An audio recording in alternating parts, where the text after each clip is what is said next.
breaking out of that stability, breaking out of that identity we created. We need to manage to shift our mindsets towards that openness again and that opportunity, that positive spin on the change. Welcome to Coach Me, the podcast for women who want more. More clarity, more confidence, more you. We're Tanu and Catherine, friends, working moms, businesswomen, and real-life coaching buddies. Each week, we cut the BS and bring you insights, tools, and truth bombs that help you show up stronger at work, at home, and in life. If we can coach each other through the chaos, we can coach you too. You know how people say just start fresh, as if that's easy. But most fresh starts don't feel fresh at all. They feel like chaos, like you've just lost your footing. Whether it's after a breakup, a job change, a move, or some shift that makes your old life suddenly feel too small. The truth is, starting over usually comes with grief, even when the change was your own choice. Because the version of you who fit into your old life doesn't quite fit anymore, and the new one hasn't fully arrived yet. So if you're in that in-between space right now, where everything feels unfamiliar and you're trying to rebuild it piece by piece, you are not alone. Today, Kathy and I are unpacking what it really means to begin again. Yeah, that is a really relatable and important topic that we just don't talk about often enough. When I've been in the depths of all of that, like when I changed my life after divorce and relocation and motherhood, I just felt disorientated, like being pulled apart and reassembled at the same time again. But the quote that really stayed with me at that time and still now, that I still replay in my head again and again, is you're not starting from scratch, you're starting from experience. So even when everything that's familiar kind of falls away and you focus on that change, you are just not that same person anymore that started the last chapter. You carry a lot more wisdom and experience and scars and stories. You're so right, because it's expected that fresh means new means new energy, new means something better. But in reality, what's happening inside of you, it's like an emotional whiplash.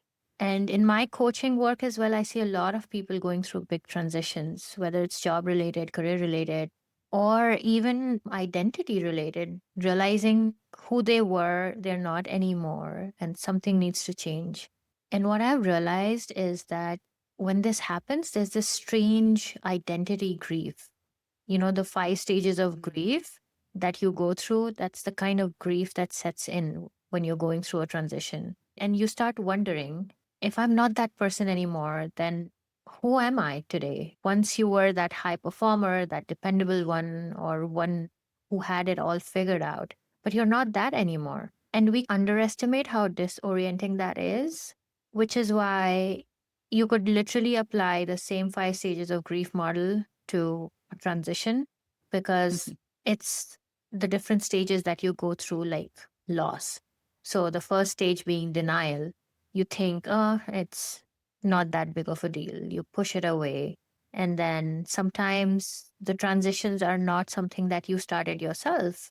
There's a change that has happened because of multiple chain of events that were set off by other people in your life, like a job loss or a layoff. So you have anger. Why has this happened to me? Then there's bargaining stage. You start thinking, if I just push harder, maybe I can go back. Maybe I can change this. Maybe I can change that. Maybe there's a way to salvage the situation still. And then once you move on from that stage, then it's the real depression, sadness, right? What's even the point? And you feel yourself getting stuck in that level 1 zone where for some time you're not able to take any action and do anything about it. And then there's final stage of acceptance where you really feel like, okay, you know, it is what it is. How do I move on from here? And you're finally able to come out of it and do something about it. So fresh starts are not really linear. It can be really up and down. And it's all about reinventing yourself and recalibrating. Absolutely. The 5 stages of grief, we've all moved through those. Whether we did it consciously or subconsciously, I think this is a really good concept to be aware of when we move through changes and grief. and heartbreak or whatever unsettling event in our lives, because then we can really slot ourselves into the phase and realize this is normal, this is natural, this is the organic path, like the rite of passage we have to get through. And like they say, when you go through hell, don't stop there. Keep Keep going. going. Exactly. Yes. And my personal experience is that like what I've learned is going through like heartbreak and changing where I live and like being uprooted and all of those kind of like existential changes. Like you said already, it's not linear. Like the healing process is not linear, but I also want to emphasize for our audience that healing and growing, those things aren't about reaching a perfect end point. There is no goal as such. It's about building that capacity to stay true to yourself while adapting and evolving and reinventing yourself and reconnecting with your identity and your true self and your purpose and your passions and everything along the way. So it's about the journey and the evolution and the openness and moving through those stages organically rather than reaching that end point and being like, okay, I'm this caterpillar, I want to become the butterfly. It's not like that for us humans anyway. And I It's also true. want to add that one big thing that I always craved in my life was stability. Like I always looked for this perfect life that I'm creating, and that's then set in stone. I want to be settled in this life, like the white picket fence type of thing. And we all strive towards that maybe in our 20s, or like a lot of us strive towards that in our 20s. We work towards like find the perfect partner, have that relationship, the children, like, whatever you want, the career, the house, the car, all these external ego driven things. And we talked about this in the past as well. Like the first half of our lives, or like the first part is like about the ego driven build up. But the downside here is that we strive towards that type of identity so much that we stop exploring and stop having that openness towards other options. And in psychology, we call it an identity foreclosure. This is when we lock ourselves into this one version of our identity and we stop stretching beyond it. So we're just literally locked in on this identity. This is the perfect goal we have to achieve. And when we have it, like it breaks us when we lose parts of that, right? When the kids move out of the house or we lose that job or Yeah. that relationship or something, then that breaks us because that was the identity we locked in on. And I think that's also a huge part of what makes change feel so threatening, because it feels like an existential threat, because it shakes that false sense of stability that we were striving towards in the first place. So this kind of growth curve then, like breaking out of that stability, breaking out of that identity we created, that is not just threatening, but we need to manage to shift our mindsets towards that openness again and that opportunity, that positive spin on the change. And I think this is really, for me, what this episode is about. For anyone listening who's going through life change and feels really uprooted or heartbroken or insecure or like upset, I really want to give that person, or any friends you have who go through that, send this episode to them. I want those people to feel that there is another way to look at it and there is hope in all of that chaos. Yeah. Two very interesting points you made there. It gets really bad before it gets better. But if you really power through in those moments and you keep going, that's when you get over the bump and you get to the other side and you really start reinventing yourself. And then the second point that you talked about was about the identity, the label. So there's obviously neuroscience always behind why we feel this way. And your brain is built to like certainty, to like stability. If you wanted stability, your brain is functioning pretty normally there. It craves clear identity. It craves that label. It craves to know who I am and who I want to be known as. And when you don't have that anymore, there's this thing called cognitive dissonance. And there's this whole uncertainty created around your own identity. And you start panicking in that moment. You're like, okay, I don't know who I am anymore. But it's important to remember when you're in that messy middle, your brain is also working with you to adapt. we all know that there's neuroplasticity in the brain. Your brain is like an elastic, right? It changes based on how you think and how you rewire it.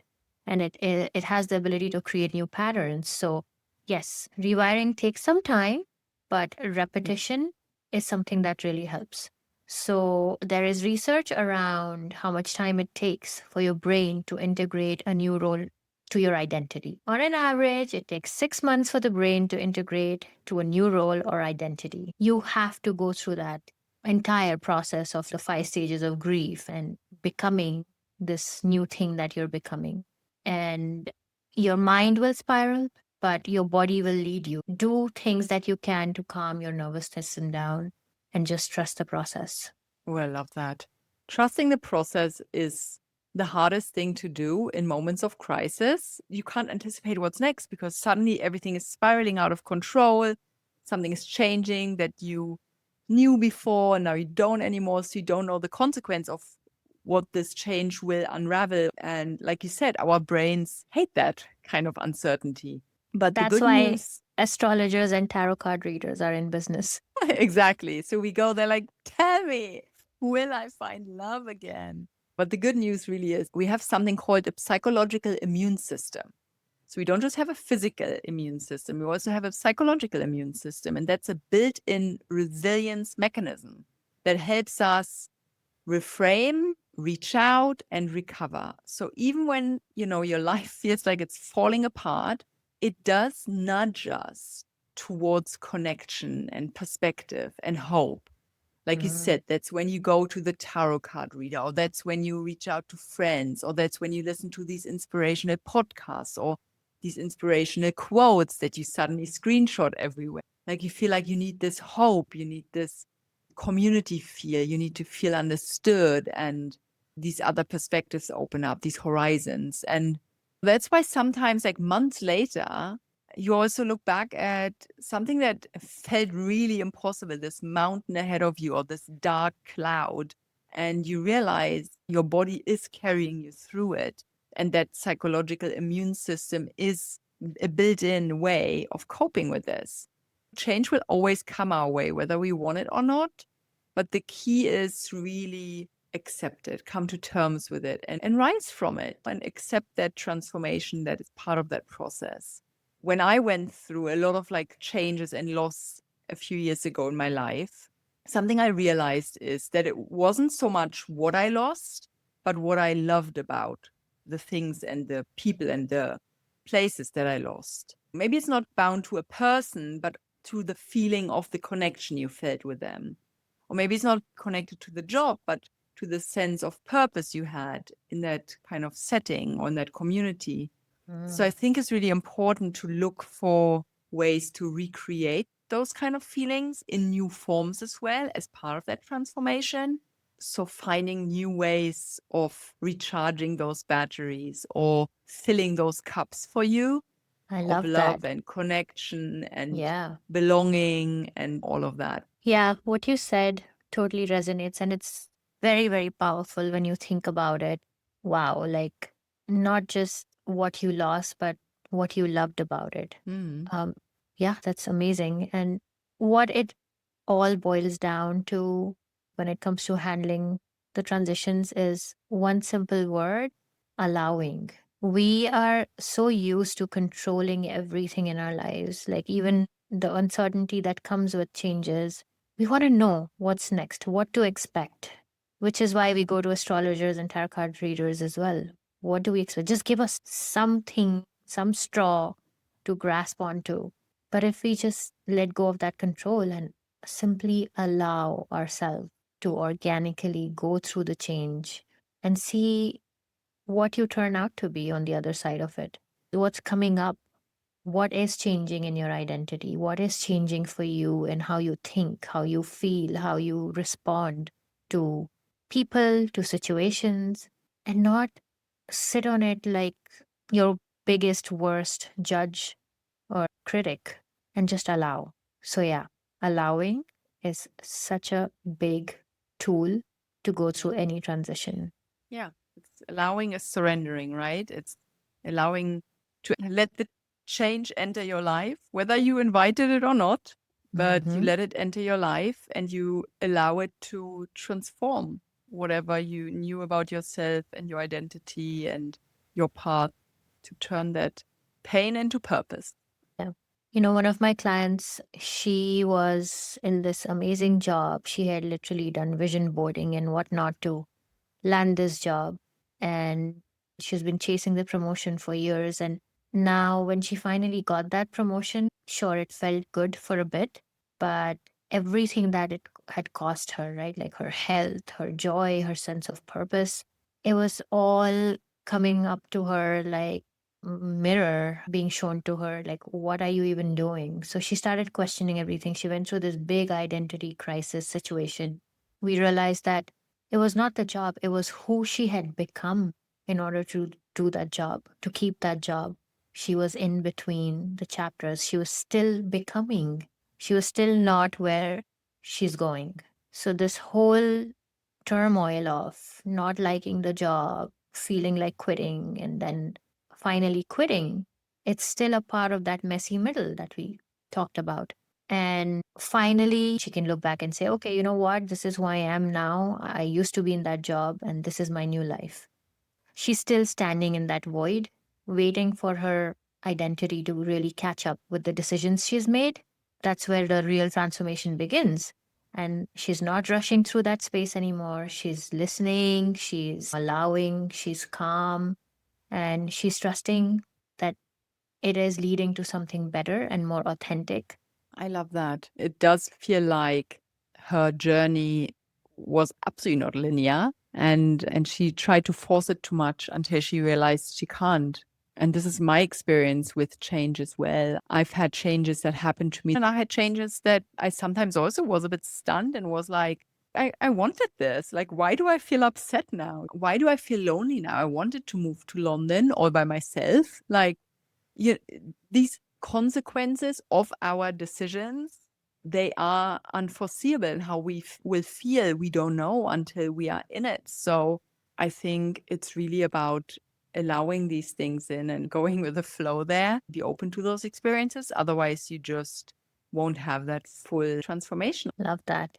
All right. So now that we talked all about the messy middle and how it feels being into it, there's obviously ways to take the action that Kathy's talking about and do something about it.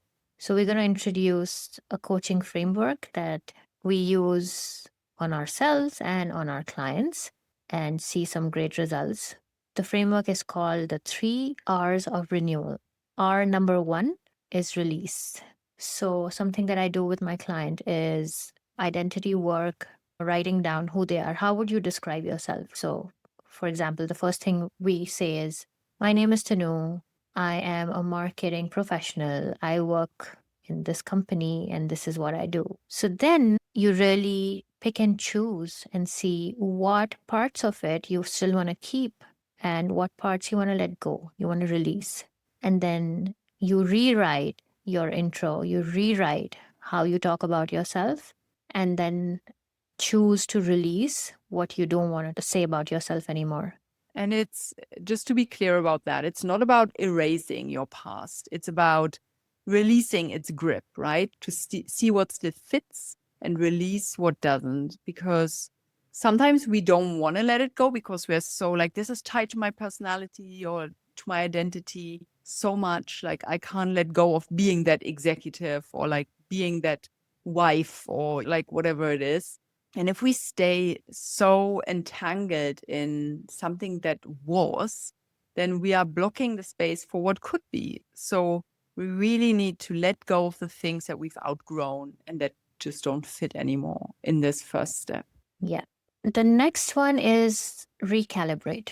So, this is where we go through writing down some values that you care about. So, you've looked at what your old identity was, what your title was, what the expectation was from you. And now you're looking at the values you want to lead by, the energy levels you want to operate from. And before you set any new goals for yourself, you look at this list and then ask yourself, what does enough look like right now? Because again, you don't want to sign up for too much. You want to recalibrate and focus on the values and on the energy levels that serve you right now in this moment. Notice not what others expect from you, but what feels really aligned for you, for this new version of you. Because the energy that built your old life might not be that same energy you need for that new life you're creating right now. Absolutely. The next one is reimagine. So, this is where you visualize, you really think about your next chapter. And this is not done with any pressure, but thinking of it through the lens of possibility. So, the thoughts would look like, if I wasn't afraid of starting over wrong, what would I do differently? Oh, God. That question really invites curiosity. Curiosity is really the key here because that bridges between the grief you might be feeling of letting go of things and the growth journey you're embarking on.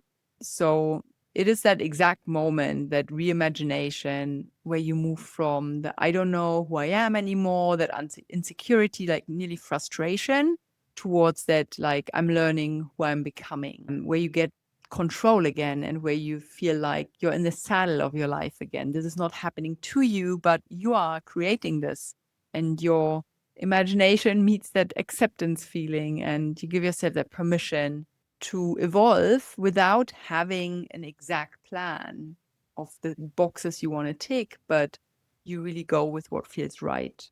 Allow yourself to go without having an exact plan. The hardest thing. Very hard for A-type, control-loving people like us. Yeah. All right. Shall we go into some tools our listeners can take home? Yes, please. Perfect. Here are 2 quick tools that you can do right after this podcast and just get started without going super deep and super crazy, just to get started. Yeah. So think about it. You have 24 hours in a day, 8 hours you're sleeping, hopefully, and you have 16 more hours. You're working, you have your life. There's so much going on, right? So just give 5 minutes in the morning to do a quick check-in and see what actions can I take today that my future self will thank me for in the future, right? So what can you do today for yourself? Small, grounded choices to rebuild that confidence that you would thank yourself for in the future. I love that, because sometimes we just need that grounding and simple way to reconnect with ourselves and just re-listen to ourselves. So that's definitely a really good check-in. And one of my favorite practices is what I call the reclaim ritual. So that's not about like productivity or like big changes. It's just one small daily action that reminds you of who you are beyond that chaos that's maybe going on in your life right now. So reclaim something from your core essence that really makes you happy. So it could be something like just putting on music that makes you feel alive, or journaling 1 sentence a day about what you're grateful for, moving your body, doing that workout that is your go-to that makes you feel so rejuvenated. So those are those little acts that reclaim your energy and your identity piece by piece. If you just keep practicing that, if you keep introducing these things back into your life to just feel like yourself again, over time, you're rebuilding trust with yourself because you're listening to your inner voice and you remind yourself that you can do hard things. You can start again. You have that resilience and you're able to do that fresh start. Oh, I love this one. Totally. That's such a lovely reminder that what brought us joy in the past and what makes us happy and makes us feel grounded, we need to bring that into our days again, like little things. Love that.